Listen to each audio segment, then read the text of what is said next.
Alright everybody, and I'm back for Growing Up Hip Hop Atlanta. I think this is like season 2, episode 12. I did not know that this was they're doing what the Braxton Family Values did. You know, they have like the season, then they take a break, then they come back for a mid-season. I really don't like when they do that, but it is what it is.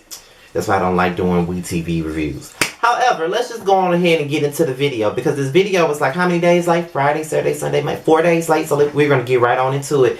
So we're going to pick up where we left off last week with Johnny Blaze. Now, at this point, we all know that it was just Brittany that she was fighting at the Ivory. And Johnny Blaze went the fuck crazy, okay? She punches one of her friends in the face for trying to break up the fight. Then, you know, she just runs completely amok, and there's nothing that nobody can do to stop her. Like, she just going the fuck in. And so then she turns around and she blames Deb for the whole attack. She was like, you know, I got problems with these bitches and blah blah blah blah blah.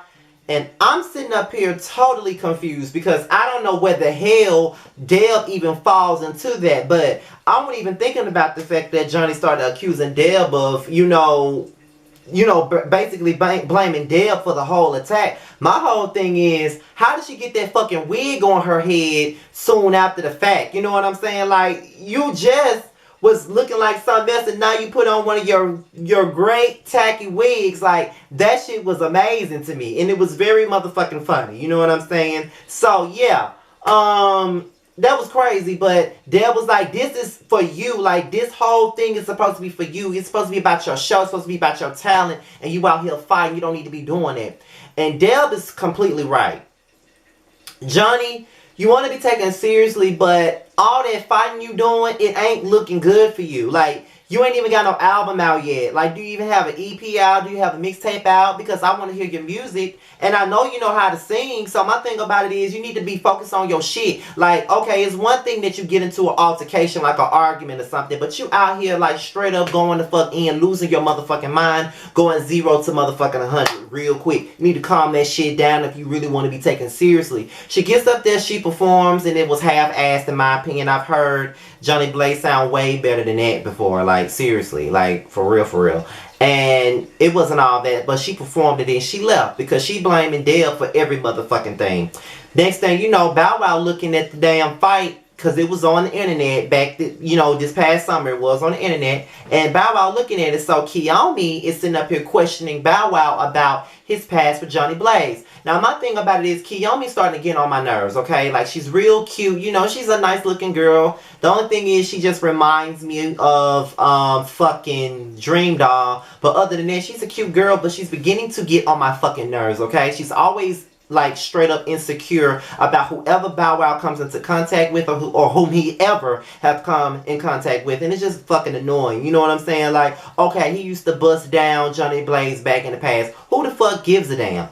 Why do you even care? Why is this a topic of a conversation? You know what I'm saying? And she wants to talk about, it's always some craziness, and this is the shit I be talking about, blah, blah, blah. Why the fuck are we even discussing something that happened between Bow Wow and Johnny Blaze a long fucking time ago? Does it matter what type of girl he liked back then? He was a young guy. Now he's in his early 30s. Like, get a fucking grip. You know what I'm saying? Let's just be real about it. So, Deb goes to the Brat, who's not even surprised by this whole little situation. The Brat is like, the Brat feels like Deb is way too nurturing. You know, Deb is too good of a person to be working with Johnny Blaze. She's way too nurturing, and Johnny keeps doing shit that's disrespectful to her. She keeps hurting her feelings. She keeps doing this, she keeps doing that, and Deb is going to continue to allow it. And how many times is she going to allow her to constantly keep disrespecting her? And that's just a valid point. You know what I'm saying? Like, you can love Johnny, you can love Johnny, you can love Johnny,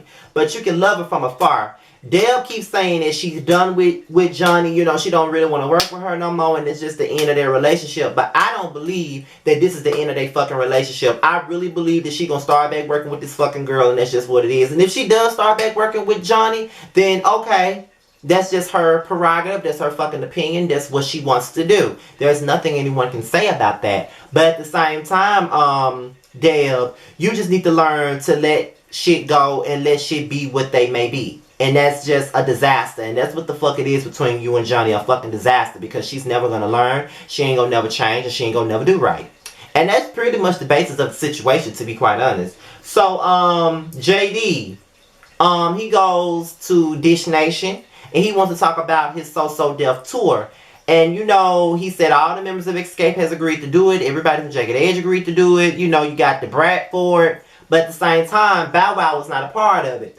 And what really tripped me out about JD's commentary was that he said Bow Wow was a diva and that he gonna do something and gonna say something that's gonna fuck up this whole little situation. And to be quite honest, he is. You know, Bow Wow ain't got no sense. You know, his period is always on. You know, he ain't gonna never do right. And I just feel like, you know, that's the reason why JD really don't want to work with him right now. And rightfully so. I mean, Bow Wow was full of it a lot of the time. He's definitely full of it. And he don't know how to fucking act. You know what I'm saying? Like, he still think that this is 2000 and 2001 and 2002 when he was hot, and he ain't hot like that no more, and he got to understand that. But yeah, so I don't know how this is gonna go. I don't know how Bow Wow gonna take it, but Bow Wow just need to learn how to calm the fuck down. Like, for the last couple of years he's been suicidal, which I don't make judgments about that or jokes, because I've been in that position.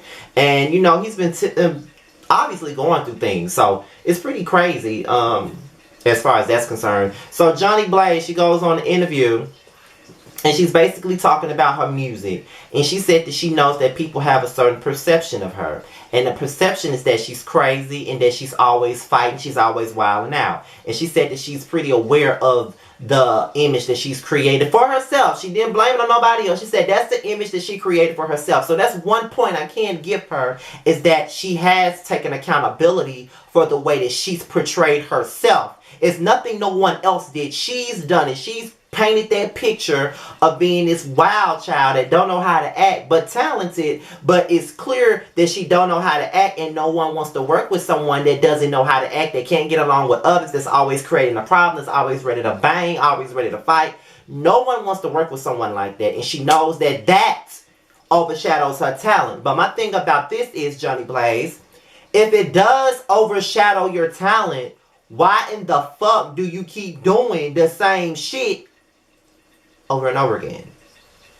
Like, what's your point of constantly doing that over and over again? Like, if you already know that this overshadows what the fuck you're trying to do and what you're trying to portray, then you need to stop. Then you need to check yourself. That's the same thing with K. Michelle. And y'all know I love me some K. Michelle, but she also wants to be taken seriously for her music, but she can't be taken seriously if you're jumping across stages with your damn IV on trying to get at somebody. You're constantly involved in drink throwing and all of this crazy stuff. Like, it's one thing to go back and forth with a person on social media and all of this stuff, but it's another thing to just be outright acting like you ain't got no sense. And nobody wants to work with people like that. And doors are gonna continue to be shut on you when you act a damn fool. It's not necessarily about you speaking your mind and being out and being opinionated, because that's a given. Like, who's not opinionated? There's some people who may not speak their mind as much as the other, but everybody has an opinion. But some people just choose not to voice it. But you choose to voice it, and sometimes the way you're... What did Iyanla say? Because Leah said it in our Unfiltered episode. Your behavior diminishes the message. And that's what it is. Your point is always diminished by your fucking behavior. Ain't nobody gonna get what the fuck you trying to say when you're throwing a drink. Ain't nobody gonna get what the fuck you trying to say when you're lunging at someone. No one is gonna get what the fuck you trying to say when you're punching people. No one's gonna take you seriously, Johnny Blaze. So you got to check yourself and check your attitude, because it's not Dev's fault, it's yours. So, you know, Masika meets with Deb, and she wants to work with Deb. You know, she's always known Deb. They're kind of like family. I hope this ain't for the show, but she wants to work with Deb. But Deb doesn't really want to work with Masika. And Masika believes that Deb doesn't want to work with Masika because... No, Masika feels like Deb doesn't want to work with her because of Johnny Blaze. And, you know, Masika has sort of an issue with Johnny Blaze. You know, she said that Johnny Blaze is messy as fuck. You know, this isn't the first time that she's been a part of her business, you know, sabotaging something for her, because she was fucking around with Fetty Wap when she was pregnant and was with him. So she knows that Johnny is messy as hell. But she knows that she can get whatever the fuck she wants, and later on down the line, she seems to always get what the fuck she wants. So she's gonna, if it's her last thing, she's gonna get Deb the manager. Now, Deb said that she thinks that Masika is beautiful, which she is, and that she's talented, which I gotta be like, no. She is not talented. She's not a songstress. She's not. I don't see it. Now, y'all know I love Masika, but I gotta be 100. I do not see the star quality in her, period. I just don't.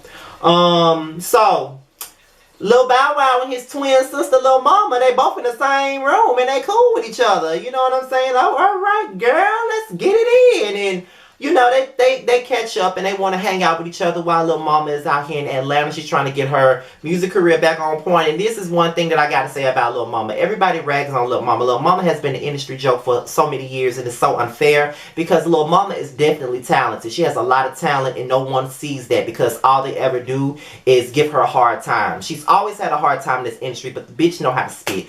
Like, not lipstick, it was My Lip Gloss. I used to love that song. And she had a song a couple of years ago called Sausage. And I'm like, okay, girl. Then, you know, she did the TLC movie. Now she's doing movies. And now she's, you know, acting now. So she's kind of getting her just doing the industry in a sense. But people still don't want to give her the time of day because they see her as a joke. And it's not fair because she's definitely talented.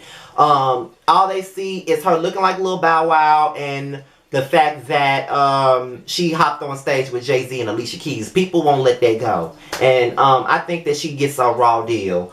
It's the Songwriters Hall of Fame. You know, JD's basically getting honored for a lot of his songs that he wrote and produced. And y'all know that I'm all into music. And I know a lot of JD's production catalog. I mean, there's The First Night by Monica. There's You Shoulda Known Better by Monica. There's Love All Over Me by Monica. There's You Make Me Wanna by Usher. There's My Way by Usher. There's Where the Party At by Jagged Edge. There's Meet Me at the McDonald's Parking Lot by Nivea. There's You Got It Bad by Usher. There's My Boo by Alicia Keys and Usher. There's a lot of records that JD has done, and he is a master at what he does. There's Just Kicking It by Escape. There's Jump by Criss Cross. He has done so many things in this industry, and I think that he's a very underrated person as far as songwriting and production is concerned. He really is, and I think he doesn't really get his just due, but I think he deserves it. While Lil Mama and Bow Wow talking, Kiyomi is very jealous. She wants to go the fuck off on Lil Mama. And this is where the episode ends. I'm like, why the fuck she coming for Lil Mama like that? Like, Lil Mama didn't do anything. And to be honest, I think if push come to shove, Lil Mama will beat your ass.